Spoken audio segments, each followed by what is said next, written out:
15 अगस्त 1947 को भारत को ब्रिटिश शासन से स्वतंत्रता मिली, लेकिन इसके साथ ही भारत और पाकिस्तान का विभाजन हुआ। विभाजन के कारण बड़े पैमाने पर सांप्रदायिक हिंसा और शरणार्थी संकट पैदा हुआ। लाखों लोगों को अपने घर छोड़कर दूसरी जगह शरण लेनी पड़ी। विभाजन ने देश को गहरे घाव दिए, लेकिन भारत ने इसके बावजूद लोकतंत्र और एकता को बनाए रखा। 26 जनवरी 1950 को भारत का संविधान लागू हुआ और भारत एक संप्रभु लोकतांत्रिक गणराज्य बना। डॉ. भीमराव अंबेडकर की अध्यक्षता में संविधान सभा ने इस संविधान का निर्माण किया, जिसमें भारत को एक धर्मनिरपेक्ष और समाजवादी राष्ट्र घोषित किया गया। स्वतंत्रता के बाद जवाहरलाल नेहरू भारत के पहले प्रधानमंत्री बने। उनके कार्यकाल में औद्योगिकरण, विज्ञान और शिक्षा पर जोर दिया गया। नेहरू की विदेश नीति गुटनिरपेक्ष आंदोलन पर आधारित थी, जिसमें भारत ने किसी भी सैन्य गुट का हिस्सा न बनने का निर्णय लिया। इसी समय भारत ने पंचवर्षीय योजनाओं की शुरुआत की, जिसमें कृषि, उद्योग और शिक्षा को प्राथमिकता दी गई। नेहरू के कार्यकाल के दौरान भारत और चीन के बीच 1962 में सीमा विवाद को लेकर युद्ध हुआ। इस युद्ध में भारत को हार का सामना करना पड़ा, जिससे देश की सुरक्षा और विदेश नीति पर गहरा असर पड़ा। नेहरू के निधन के बाद लाल बहादुर शास्त्री प्रधानमंत्री बने। उनके कार्यकाल में 1965 का भारत पाक युद्ध हुआ और जय जवान जय किसान का नारा दिया गया, जो भारत की कृषि और सेना दोनों के महत्व को दर्शाता है। शास्त्री के कार्यकाल के दौरान ही हरित क्रांति की नींव रखी गई, जिसने भारत की कृषि उपज को बढ़ाने में महत्वपूर्ण भूमिका निभाई। शास्त्री जी के बाद इंदिरा गांधी प्रधानमंत्री बनी। उनके कार्यकाल में भारत ने 1971 में बांग्लादेश की स्वतंत्रता में महत्वपूर्ण भूमिका निभाई, जिससे भारत और पाकिस्तान के बीच तीसरा युद्ध हुआ।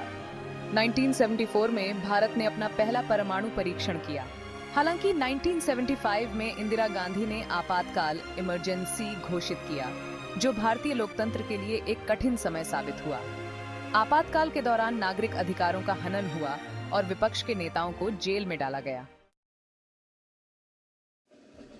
आपातकाल के बाद 1977 के चुनावों में जनता पार्टी ने जीत हासिल की और मोरारजी देसाई प्रधानमंत्री बने। ये पहली बार था जब कांग्रेस पार्टी को हार का सामना करना पड़ा और विपक्षी दल सत्ता में आए। हालांकि यह सरकार ज्यादा दिन नहीं टिक सकी और 1980 में इंदिरा गांधी फिर से सत्ता में आईं। 1984 में ऑपरेशन ब्लू स्टार के बाद इंदिरा गांधी की उनके ही अंगरक्षकों द्वारा हत्या कर दी गई। इसके बाद उनके बेटे राजीव गांधी प्रधानमंत्री बने। राजीव गांधी ने देश में तकनीकी और टेलीकॉम क्रांति की शुरुआत की, लेकिन 1989 में बोफोर्स घोटाले के कारण उनकी सरकार की साख गिरी।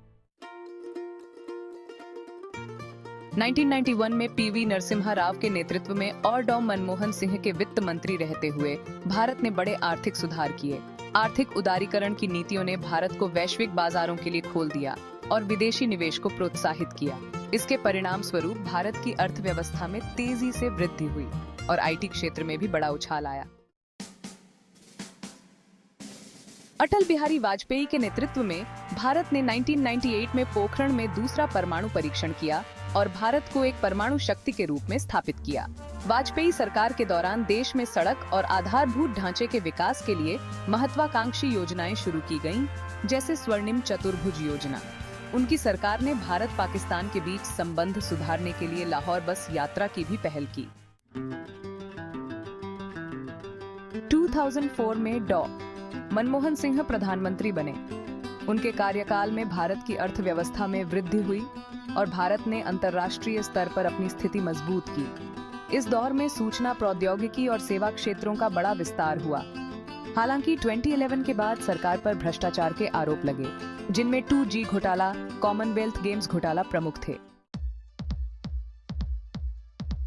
2014 में नरेंद्र मोदी प्रधानमंत्री बने और उनकी सरकार ने कई बड़े सुधार और योजनाएं शुरू की, जैसे स्वच्छ भारत अभियान, मेक इन इंडिया और जन धन योजना। उनकी सरकार ने जीएसटी, वस्तु एवं सेवा कर, लागू किया और धारा 370 को हटाया। जिससे जम्मू कश्मीर का विशेष दर्जा समाप्त हुआ।